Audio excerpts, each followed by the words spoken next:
EVM ధ్వంసం కేసులో మాచర్ల మాజీ ఎమ్మెల్యే పిన్నెల్లి రామకృష్ణారెడ్డిని పోలీసులు అరెస్ట్ చేశారు. సో ప్రస్తుతం ఇదే అంశంపై మనతో మాట్లాడడానికి ప్రముఖ రాజకీయ విశ్లేషకులు నాగార్జున రెడ్డి గారు. నాగార్జున రెడ్డి నమస్తే అండి. గుడ్ ఈవినింగ్ చెప్పండి. ఏంది పిన్నెల్లి రామకృష్ణారెడ్డి గారిని అరెస్ట్ చేశారా? హైకోర్టు ముందస్తు బెయిల్ పిటిషన్ అన్నింటినీ కొట్టివేసిన నేపథ్యంలో పిన్నెల్లి రామకృష్ణారెడ్డిని కొద్దిసేపు క్రితం పల్నాడు పోలీసులు అరెస్ట్ చేశారు. ఎట్లా చూస్తారు ఈ అరెస్ట్ ను? ఏముందండి, ఇప్పుడు ఆయన రామకృష్ణారెడ్డి గారు నాకు తెలిసినంత వరకు ఈ 3-4 సార్ల నుంచి ఎలక్ట్ అయ్యాడు. ఆయన గురించి ప్రచారం కోసం కూడా నేను వెళ్ళాను. ఆ సిరికపూడి శిలా ప్రాజెక్టుకి సంబంధించి ఎక్స్క్లూజివ్ వీడియో చేశాను. 2-3 రోజులు ఉన్నాను. చాలా మంది ఏమనుకుంటారంటే నాగార్జున రెడ్డి గారికి వైఎస్ఆర్సీపీ వాళ్ళ తరఫున చేస్తుంటాడు కాబట్టి జగన్మోహన్ రెడ్డి ఈయన భుజం మీద చేసి మాట్లాడేంత సన్నిహితం ఉంటుందని చాలా మంది అనుకుంటారు. కానీ నేను ఫస్ట్ టైం గత 5 సంవత్సరాల్లో జగన్మోహన్ రెడ్డి గారిని చూసింది మొన్న మే 6వ తారీఖున ఆయన మాచర్లో వచ్చినప్పుడు హెలిప్యాడ్ దగ్గర రామకృష్ణారెడ్డి గారు నేను కలిసాం. అదే ఫస్ట్ టైం నేను జగన్మోహన్ రెడ్డి కలవడం ఈ 5 years లో. ఇది ప్రజల కోసం అని చెప్పి క్లారిఫికేషన్ కోసం అని చెప్తున్నాను, దయచేసి నేను అపార్థం చేసుకోకండి. సరే, ఆయన క్యాండిడేట్ గా ఉన్నాడు కాబట్టి ఆ ఎలక్షన్ బూత్ లోకి వెళ్ళొచ్చు. మాచర్ల కాన్స్టిట్యున్సీలో ఉన్నటువంటి ఏ ఎలక్షన్ బూత్ లోకైనా వెళ్ళొచ్చు, పర్యవేక్షించవచ్చు. అక్కడ కొట్లాట లాంటి ఏమైనా జరుగుతుంటే కనుక సర్ది చెప్పవచ్చు. ఇవన్నీ బాగానే ఉన్నాయి. కానీ ఈవీఎం మిషన్ పగల కొట్టడము అనేటువంటిది మటుకు రాజ్యాంగ విరుద్ధమే.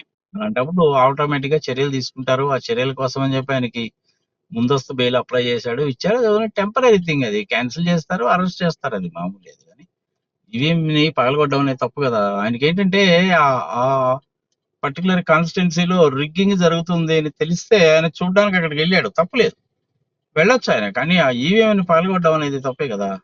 ఓకే, అందుకని ఇక దాని గురించి మనం పెద్దగా మాట్లాడేదంటే ఏముండదు. సరే, ఇక తర్వాత మళ్ళీ బెయిల్ కి అప్లై చేసుకుంటారు, బెయిల్ వస్తుంది, ఆ విచారణ జరుగుతుంది, ఆ కేసు జరుగుతూ ఉంటది. అది ఓకే. అంతేగాని ఈవీఎం బద్దలు కొట్టడం అనేటువంటిది మరి తప్పే కదా. మరి లోకేష్ కి ఈ వీడియో ఎట్లొచ్చింది అనేది వైసీపీ నేతల వాదన. ఆయనకు అసలు ఎలా వచ్చింది, అదేవిధంగా ఇంకా 4-5 పోలింగ్ స్టేషన్ లో కూడా ఇట్లాగే టీడీపీ నేతలు దౌర్జన్యం దిగారు. ఆ వీడియోలు బయటికి రాకుండా ఒక్కటే ఎందుకు వచ్చింది దానికి ఇంతవరకు సమాధానం లేదు కదా. అది మీ వైసీపీ వాళ్ళు దాని మీద యాక్షన్ తీసుకోవాలి. ఒక్కడిదే ఎందుకు పెట్టారండి? వేరే చోట్ల కూడా, చాలా చోట్ల కూడా జరిగాయి కదా, తిరుపతిలో కూడా జరిగాయి కదా. అన్నింటినీ చేయాలి, కానీ ఇది ఒక్కటే ఎందుకు తీసుకోవాలని చెప్పి వైసీపీ కార్యకర్తలు అడగాలి. హైకోర్టును వాళ్లే అడగాలి ఆ సంగతి, ఎలక్షన్ కమిషన్ అడగాలి. అసలు యాక్చువల్ గా 2 నిమిషాల నిడి ఉండేటువంటిది టోటల్ గా అది అక్కడ పెట్టేటప్పుడు ఏంటంటే 24 hours వరకు కూడాను ఆ ఈవీఎం అనేటువంటిది పనిచేస్తుంది. అదే సారీ, కెమెరా అనేటువంటిది పనిచేస్తుంది. అలాంటప్పుడు 2 నిమిషాలు ఎలా వచ్చింది? దాని మానిటరింగ్ మొత్తం కూడాను ఎలక్షన్ కమిషన్ సెంట్రల్ ఆఫీస్ లో మానిటర్ చేస్తారు. అక్కడ వాళ్ళు ఎవరో రిలీజ్ చేశారు, అదే లోకేష్ కు పంపించారు, లోకేష్ ఏమో దాన్ని పెట్టాడు. అది కూడా తప్పే, రాజ్యాంగ విరుద్ధమే. అది కూడా పీపుల్స్ యాక్ట్, రిప్రజెంటేటివ్ యాక్ట్ కింద అది విరుద్ధమే, ఎలక్షన్ ప్రొసీజర్ కి విరుద్ధమే, రాజ్యాంగ పరంగా కూడా విరుద్ధమే. ఇటు యాక్షన్ తీసుకున్నప్పుడు అటు కూడా యాక్షన్ తీసుకోవాలి. అప్పుడే మనకి న్యాయ వ్యవస్థ మీద నమ్మకం ఉంటుంది. ఒకళ్ళ మీద తీసుకుంటే కనుక న్యాయ వ్యవస్థ మీద నమ్మకం అవుతుంది. ఇప్పుడు ఈవీఎంల మీద కూడాను చాలా గొడవలు, గందరగోళాలు వస్తున్నాయి. దాని మీద కూడా నువ్వు పోయినసారి వచ్చావు, నేను ఎలా చేస్తారు, ఏమిటి సంగతి, సమాచారం చేయడానికి పాసిబిలిటీ ఏంటో చెప్పాను.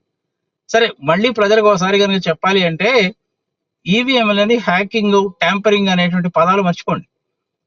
హ్యాకింగ్ చేయడము, ట్యాంపరింగ్ చేయడము, బ్లూటూత్ ఉపయోగించడము, సెల్ ఫోన్ల ద్వారా ఓటీపీలు జనరేట్ చేయడము, ఇట్లాంటివన్నీ కూడా కుదిరేవి కావు. ఒకే ఒక పాసిబిలిటీ ఏంటంటే ఆ ఈవీఎం మిషన్ లో ఉండేటువంటి మైక్రో కంట్రోలర్స్ ఏవైతే ఉంటాయో అందులోనే చిప్ ఉంటుంది. ఆ చిప్ మీద ప్రోగ్రామ్స్ రాస్తారు. ఆ ప్రోగ్రామ్స్ ని మన ఇష్టం వచ్చినట్టు రాసుకోవచ్చు. జరగకూడనటువంటి తప్పులన్నీ కూడా అక్కడే జరుగుతాయి. 175 కాన్స్టిట్యున్సీలకి 175 ప్రోగ్రామ్స్ ఉంటాయి, 175 చిప్స్ ఉంటాయి. దాన్ని మాస్టర్ చిప్ అంటారు. ఆ మాస్టర్ చిప్ ని ఎన్ని కాన్స్టిట్యున్సీస్, ఎన్ని పోలింగ్ బూత్స్ ఉంటే అన్ని పోలింగ్ బూత్స్ కి సంబంధించిన మిషన్స్ లో పెడతారు. ఆ మిషన్స్ కూడా సీరియల్ నెంబర్ ఉంటుంది. ఈచ్ అండ్ ఎవరి మిషన్ కూడాను దానికి యూనిక్ కోడ్ అనేటువంటిది జనరేట్ చేస్తారు. ఒక పోలింగ్ బూత్ కి వెళ్లాల్సినటువంటిది ఇంకొక పోలింగ్ బూత్ కి వెళ్ళదు. జరగడానికి పాసిబిలిటీ ఉన్నది ఏమిటి అనేసి అంటే ఓన్లీ ప్రోగ్రామ్స్. ఆ ప్రోగ్రామ్స్ లో మ్యానిపులేట్ చేయడం మూలకంగానే ఇలాంటి దారుణమైన రిజల్ట్స్ వచ్చిందని చెప్పి నేను అనుకుంటున్నాను. నాకు తెలిసిన పరిజ్ఞానాన్ని బట్టి. ప్రజల్లో వ్యతిరేకత లేదా అంటే ఉంటుంది. ప్రతి ప్రభుత్వం మీద కూడాను ఎన్ని మంచి పనులు చేసినా కానీ వ్యతిరేకత ఉంటుంది, కానీ ఇంత దారుణమైనటువంటి వ్యతిరేకత అనేది ఎప్పుడు ఉండదు. నేను ఇంకా ఒక ఫ్యాక్ట్ చెప్తాను విను. To be more precisely, I think 23వ తారీఖు జూలై 2023లో ఐపాక్ వాళ్ళు నా ఆఫీస్కి వచ్చారు.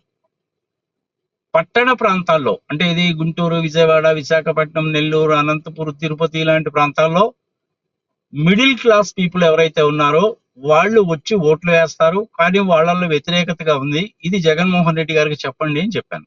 వాళ్ళు చెప్పారో లేదో నాకైతే తెలియదు. ధనిక వర్గంలో ఉండే వాళ్ళలో 10% కూడా వచ్చి ఓట్లేరు. బెనిఫిట్ పొందిన వాళ్ళందరూ కూడాను 90% ఆఫ్ ద పీపుల్ వచ్చి ఓట్లేస్తారు. అది పల్లెటూళ్ళలో ఎక్కువ జరిగింది, పట్టణ ప్రాంతాల్లో తక్కువ జరిగింది. పట్టణ ప్రాంతాల్లో మీరు జాగ్రత్త పడాలి అని నేను ఐపాక్ వాళ్ళకి క్లియర్ గా చెప్పాను. ఒకవేళ మీరు జగన్మోహన్ రెడ్డి దగ్గరికి వెళ్ళే పని అయితే నన్ను కూడా పిలవండి, ఒకసారి నేను కూడా వస్తాను, నా అనుభవం ఏంటో కూడా నేను ఆయనకు ఎక్స్ప్లెయిన్ చేసి చెప్తానని చెప్పాను.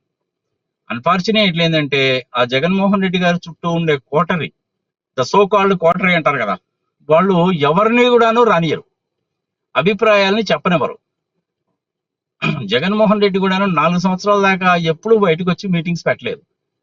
బూత్ లెవెల్లో ఉండేటువంటి కార్యకర్తల్ని వాళ్ళ దగ్గరికి వెళ్ళి వాళ్ళ సాధక బాధకాలు తెలుసుకొని వాళ్ళ సమస్యలు ఎప్పుడూ తీర్చలేదు. యాక్చువల్ గా బూత్ లెవెల్లో ఉండేటువంటి కార్యకర్తల దగ్గర నుంచి కూడా పార్టీ నిర్మాణం అనేది జరగాలి, అది జరగలేదు. అక్కడ ఉన్నటువంటి ఆ సోకాళ్ళు కోటరీ కోటరీ కోటరీ అంటూ ఉంటారు కదా, ఆ కోటరీ వాళ్ళు ఏంటంటే ఎవరిని కూడా దగ్గర రానియరు. మిగిలినటువంటి వాళ్ళని వదిలేయి. చివరికి 5 సంవత్సరాల నుంచి ఇన్ని వీడియోలు చేసినట్టే నాకు కూడా వాళ్ళు అదే సమాధానం చెప్పారయ్యా, ఇది నీ ప్రజాచేత టీవీ ద్వారా ప్రజలకు చెప్పాలనుకున్నాను కాబట్టి చెప్తున్నాను. నేను ఒక 10 నిమిషాలు ఆయన కలవాలనుకుంటున్నానండి అని 2 years బ్యాక్ అడిగితే, మీరేం చెప్పదలుచుకున్నారో మాకు చెప్పండి, మేము ఆయనకి చెప్తామన్నారు. ఇది ఒక స్టేట్మెంట్. ఫోన్ చేసి నన్ను హైదరాబాద్ నుంచి అక్కడ దాకా పిలిపించి 4 గంటలు కూర్చోబెట్టి ఎవడు దావని వాడు పోయాడు కానీ ఎవడు పట్టించుకోలేదు. 10 నిమిషాలు నేను అపాయింట్మెంట్ అడిగింది. ఇట్లాంటి విషయాలు చెప్పడానికే నేను ఆయన అపాయింట్మెంట్ అడిగింది. ఉద్యోగస్తుల్లో, టీచర్స్ లో, చిన్న చిన్న వ్యాపారాలు చేసుకునే వాళ్ళలో, బూత్ లెవెల్లో ఉండేటువంటి జనాలని బూత్ దాకా తీసుకొచ్చి ఓట్లు వేయించేటువంటి వాళ్ళలో చాలా అసంతృప్తి ఉందండి. వాళ్ళు ఇలా నిరుత్సాహపడుతున్నారు, మమ్మల్ని పట్టించుకోవట్లేదు అంటున్నారు, మీరు జాగ్రత్తగా పడకపోతే ఇబ్బంది పడతారని చెప్పడానికి కోసం అనేటువంటిదే నా ప్రయత్నం. నాకు అసలు అవకాశమే ఇవ్వలేదు. జగన్మోహన్ రెడ్డి గారు కోన్కిస్గా గొట్టంగాళ్ళతో మాట్లాడరండి, ఎవరితో పడితే వాడితో మాట్లాడరండి.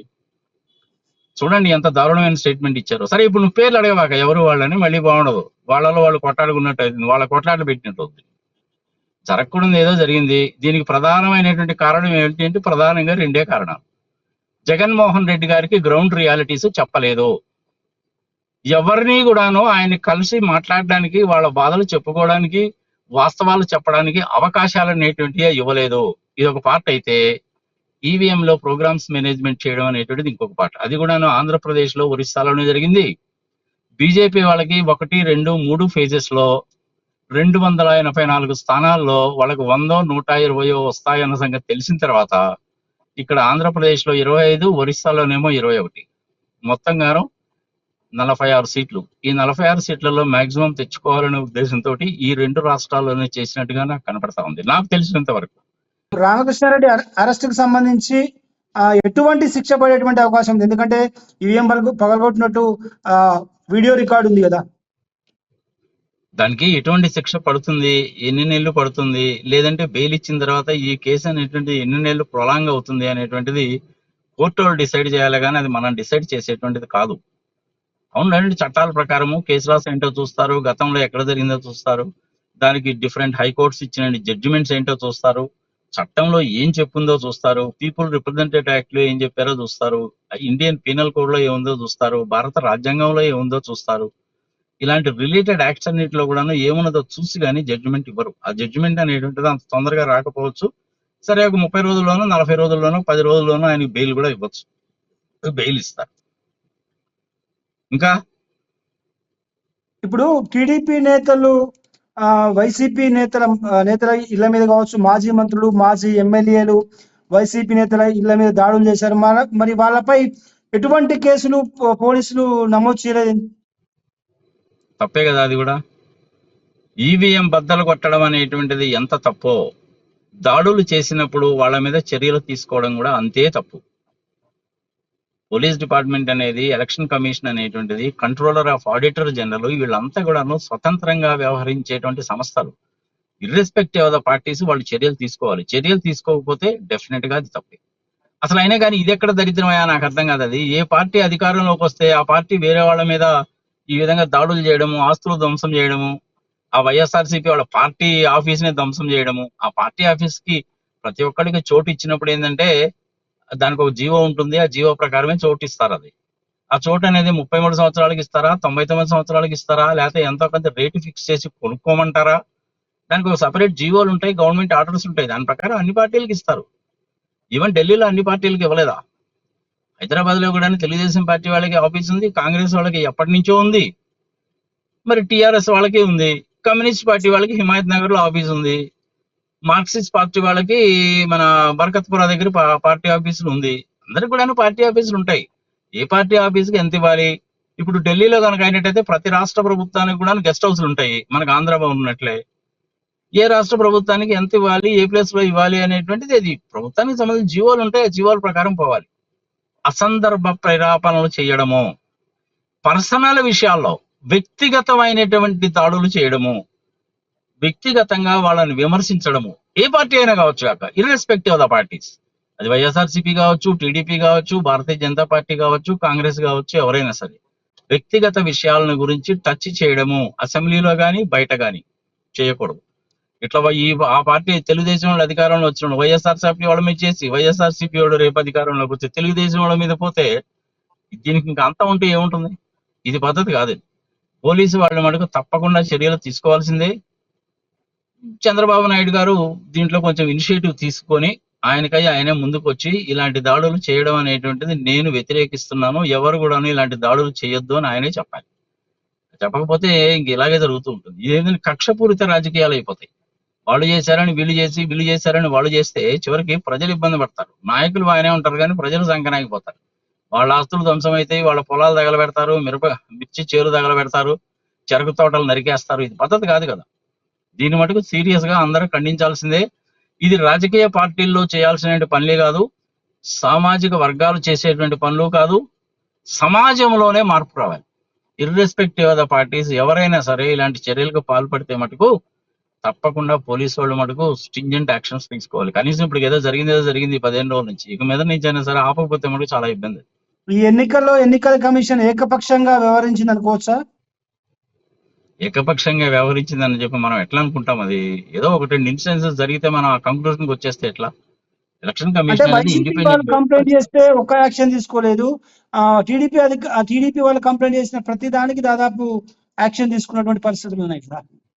మీరు ఇంకా గట్టిగా అడగండి వాళ్ళని, హైకోర్టులో కేసు పెట్టండి, సుప్రీంకోర్టుకి వెళ్ళండి, ప్రధానమంత్రి దృష్టికి తీసుకెళ్ళండి, సుప్రీంకోర్టు దృష్టికి తీసుకెళ్ళండి, రాష్ట్రపతి దృష్టికి తీసుకెళ్ళండి. ఇట్లాంటి జరిగితే మా మీదేమో 10 కేసులు పెట్టారండి, మేము కంప్లైంట్స్ ఇస్తే ఒక్కడు కూడా రిజిస్ట్రేషన్ చేయలేదండి చెప్పండి. ఏదైనా సరే ప్రజాస్వామ్యంలో శాంతియుతంగా జరగాల్సిందే కానీ కక్షపూరితంగా జరగడం అనేది కొంతకాలం మాత్రమే జరుగుతుంది కానీ ఎక్కువ రోజులు జరగదు. ఇది మటుకు ప్రజాస్వామ్యానికి మటుకు మంచిది కాదు, ఇర్రెస్పెక్టివ్ ఆఫ్ ద పార్టీస్ ఎవరైనా కావచ్చు. ఫైనల్ గా కంక్లూడ్ చేయండి. ఫైనల్ కంక్లూషన్ ఉంది, ఇర్రెస్పెక్టివ్ ఆఫ్ ద పార్టీస్ ఇలాంటి దాడులు చేయడం అనేది పద్ధతి కాదు. పర్సనల్ గా వ్యతిరేకించడం అనేటువంటిది, వాళ్ళని బజారు పాలు చేయడం అనేటువంటిది, కుటుంబ సభ్యులను కూడా బయటికి లాక్కొచ్చి చేయడం అనేటువంటిది మటుకు ప్రజాస్వామ్యంలో వ్యతిరేకించవలసిన విషయమే, irrespective of the parties. Thank you sir.